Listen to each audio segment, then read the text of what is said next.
குஜராத் மாநிலத்தில் ஒரு முறை அகில இந்திய காங்கிரஸ் கமிட்டியின் மாபெரும் பொதுக்கூட்டம் நடைபெற்றுக் கொண்டிருந்தது. நேருவும் காமராஜரும் கலந்து கொண்டார்கள். அதில் காமராஜர் பேச வேண்டும் என்பது நேருவின் விருப்பம். செயல் வீரரான காமராஜரோ பேசுவதை அதிகம் விரும்பாதவர். அந்த நேரத்திலும் மறுத்துவிட்டார். அதற்கான காரணத்தையும் சொன்னார். இங்கு இந்தி பேசுபவர்கள் கூடியிருக்கிறார்கள். நான் தமிழில் பேசி அவர்களுக்கு புரிய போவதில்லை என்றார். ஆனாலும் நேரு தொடர்ந்து வற்புறுத்தினார். இறுதியில் பேச வேண்டிய கட்டாயமும் ஏற்பட்டது. பெருந்திரளான கூட்டத்தை பார்க்கிறார் பெருந்தலைவர் காமராஜர். சிறிது நேரம் பேசிவிட்டும் அமர்கிறார்.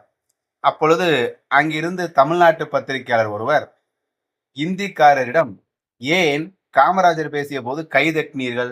அவரின் தமிழ் பேச்சு உங்களுக்கு பிடித்திருந்ததா என்று கேட்கிறார்.